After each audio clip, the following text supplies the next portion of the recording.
Bueno, Gabriel, buenas tardes. ¿Qué tal? Buenas tardes. Gabriel Camiña está con nosotros, es técnico, si no digo mal, del Registro Nacional de Donantes Voluntarios del Hospital Iturraspe. Donantes voluntarios de médula ósea, Claro. del Incucay. Perfecto.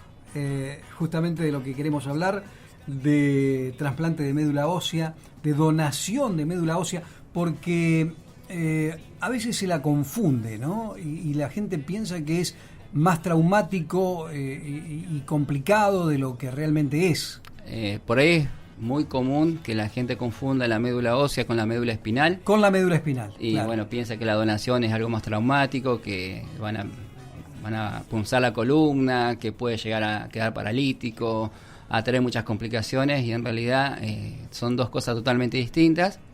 Médula ósea se puede donar por punciones en la cresta ilíaca de la cadera, o se puede donar a través de la sangre donando células progenitoras hematopoyéticas, que tienen el mismo valor, el mismo significado. ¿Y cómo son los procesos de donación? ¿Cómo es? La donación tradicional es donando médula ósea, son punciones que se hacen en la cresta ilíaca de la cadera, al costado de la cadera. Son punciones y aspirado, no es una cirugía, no hay cortes de por medio, son procesos en el cual se punza rápido y se aspira.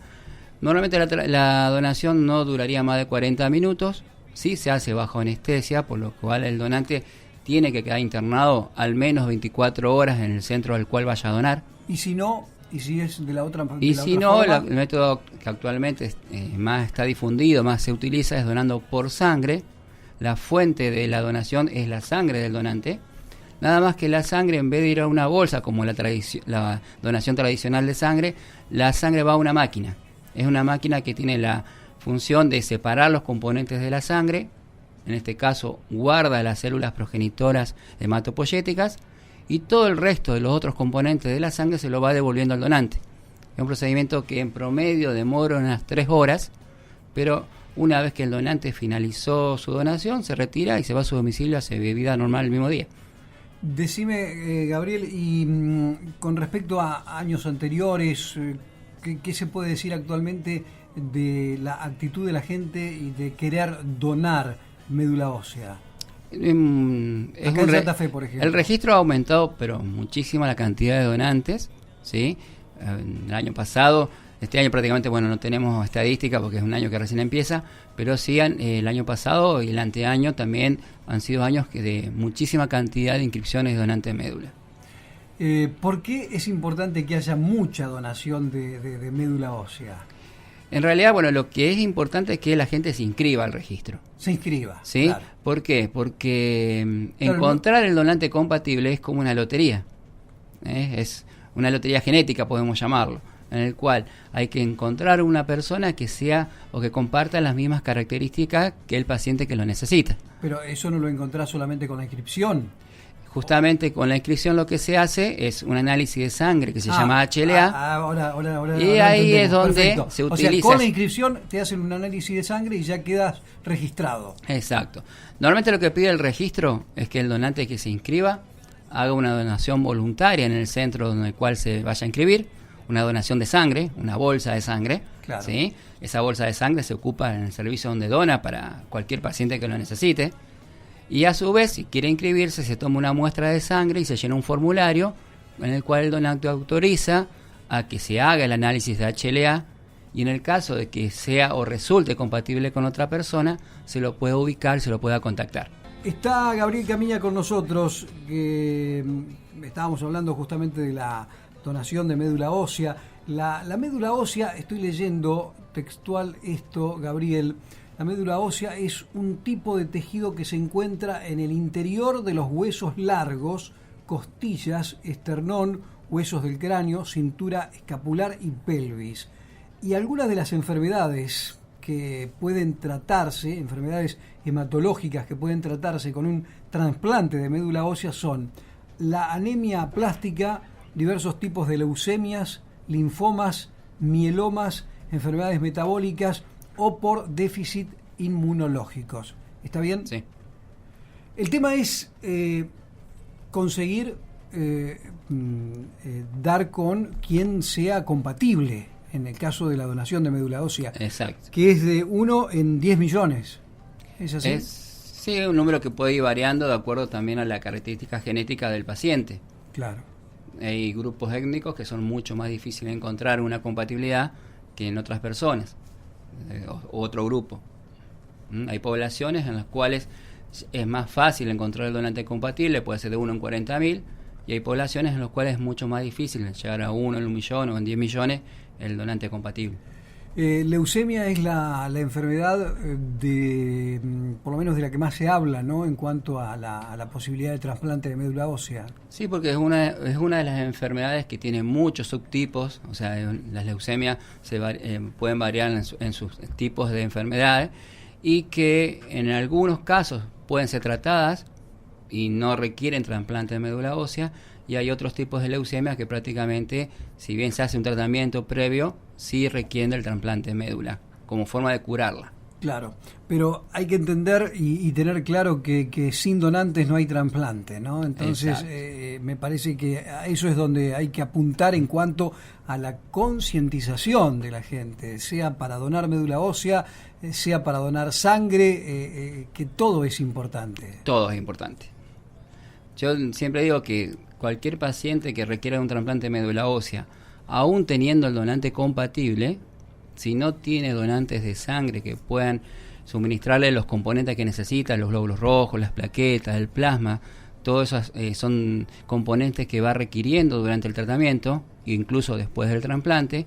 Si no contara con esos donantes de sangre, directamente no se podría realizar el trasplante, no tendría ningún sentido el trasplante. Claro. Claro. Vos entendés y te das cuenta por el lugar donde estás, allí en el Hospital Iturraspe, que hay un cambio en cuanto a la mentalidad de la gente, más pensando en donar. Ha aumentado muchísimo la cantidad de donantes voluntarios. O sea, es verdad, no se ha logrado, por supuesto, alcanzar la meta de que todos los donantes de sangre sean donantes voluntarios. Todavía falta mucho, pero es algo que se está encaminando. ¿Y cómo? ¿De qué manera? Y a través, por ejemplo, del programa provincial de hemoterapia, que es el que funciona dentro del CUDAIO, está promocionando en toda la provincia, por ejemplo, colectas externas de sangre, en el cual se elige un sitio o hay personas que hacen un trabajo en algún barrio, en alguna vecinal, en alguna iglesia, en algún club deportivo, en alguna mutual, o sea, organizaciones en las cuales se pueden organizar colectas de donantes voluntarios de sangre. Uh-huh. El programa provincial aporta todo lo que sea la parte técnica, la parte médica, la parte logística, se hace la colecta y esa sangre se reparte en los hospitales, los lugares donde se hace la colecta. Claro, vos por tu experiencia en el lugar de trabajo, ¿te parece que por allí la gente no tiene la información que necesita? O todavía hay ciertos mitos por el tema de la donación de sangre, por ahí un poco la gente... ¿Mitos en qué sentido? A ver. Por ejemplo, de que la donación de sangre puede provocar que engorde, o que la donación de sangre, si dona sangre tengo que seguir donando siempre.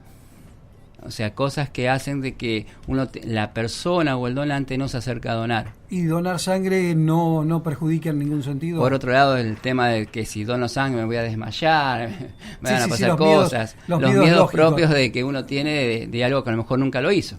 ¿Hay alguna contraindicación a la donación de sangre, Gabriel? No, la persona estando sana, estando en buenas condiciones de salud, no tendría por qué sufrir ningún tipo de contratiempo al donar sangre, porque antes de donar sangre se le hacen una serie de controles, una serie de evaluaciones que determinan si la persona está en condiciones o no de hacerlo. Claro, además, o sea, ninguna persona va a donar sangre, quiero donar, va y dona su bolsita. No, primero tiene una serie de requisitos, una serie de controles que hacen de que la persona, a pasar esos controles, esté apto como para hacerlo. Claro, además, bueno... Sí, por supuesto. Todas son cosas que hay que tenerlas en cuenta. El 0800 que figura por allí está funcionando. El Incucay, sí. 0800 555 4628. Esa es la línea directa del Incucay y se pueden comunicar con la parte del registro. Y si no, directamente entrando a la página web de Incucay, también pueden ingresar a la página del registro. Ahí tienen todos los centros que están funcionando actualmente en el país. Sí. ¿Desde qué edad se puede donar? ¿Y hasta qué edad? Para inscribirse al registro es desde los 18 años. ¿Acá estamos hablando de donación de sangre? Ahora explico. Para inscribirse al registro es desde los 18 años hasta los 55 años de edad. Para donar sangre desde los 18 años hasta los 65 años de edad. Incluso pueden donar menores de 18 años a partir de los 16, siempre y cuando se presenten con algunos de los padres o tutores en el momento de la donación, que van a firmar el consentimiento y que avalan o permiten que el menor pueda donar, pero a partir de los 16. Bueno, pero para que quede tranquila la gente, la donación de sangre o de médula ósea no le trae consecuencias posteriores, la recuperación es inmediata. La donación de sangre ninguna, ¿sí? Por ahí hay personas que pueden decir, yo me mareé o me bajó un poco la presión. Más que eso no va a pasar. Por eso incluso al donante actualmente se les pide que no vaya en ayunas, por ejemplo, que haya tomado algo antes de donar, alguna infusión líquida azucarada, claro, haya comido algo. Antes se decía que sí o sí tenía que ir en ayunas, ahora ya eso cambió. Por otro lado, después hay una serie de cuidados que se le explica al donante que tiene que hacer después de la donación, más que hacer un poco de reposo las primeras horas, no hacer ninguna tarea riesgosa o peligrosa durante las primeras horas de donación, y prácticamente no tiene ningún tipo de daño para el organismo. Seamos solidarios, simplemente. Es algo normal, tendría que ser algo normal. Perfecto. Tendría que ser algo normal. Aquí hay una pregunta de un oyente que dice, pues, ¿se puede ayudar a pacientes con HIV? ¿Podrán dar información sobre avances contra el HIV? No sé si está a tu alcance, si no tiene nada que ver con lo tuyo. Con lo mío no. Con lo tuyo no. Perfecto, está clarito. Vamos a tocar el tema, le prometemos al oyente en cualquier otra oportunidad. Gabriel, nos pareció oportuno llamarte para que nos aclararas estas dudas que podemos tener nosotros y que puede tener la audiencia relacionada con la donación de médula ósea, pero también con la donación de sangre.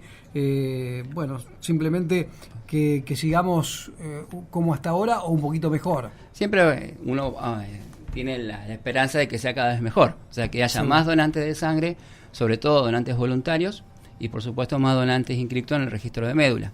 Y una cosa que no aclaré es que cuando uno se inscribe al registro de médula ósea y es encontrado compatible con alguien, el registro lo ubica, le explica nuevamente cuáles son los procedimientos que se utilizan para la donación, se le hace por supuesto un chequeo para ver si la persona en ese momento está en condiciones de hacerlo, y ahí es donde el donante decide si quiere donar o no. Y por supuesto es el donante quien decide también el procedimiento por el cual va a hacer la donación. O sea, se puede arrepentir.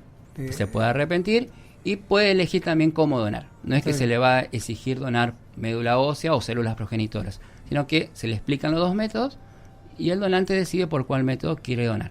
Está bueno, está bien. Y es importante lo que decías en cuanto a que se puede arrepentir, no porque haya sido que en algún momento dijo voy a ser donante, se inscribió. Cuando te llaman también podés arrepentirte si no estás en condiciones en ese momento. Sí. O sea, pueden pasar cosas. Sí. Sí. Gabriel, un gusto. Igualmente. Como siempre. Muchísimas gracias. Gabriel Camiña, técnico del Registro Nacional de Donantes Voluntarios del Hospital Iturraspe, charlaba con nosotros aquí, donación de médula ósea, donación de sangre, los temas que quisimos charlar con él.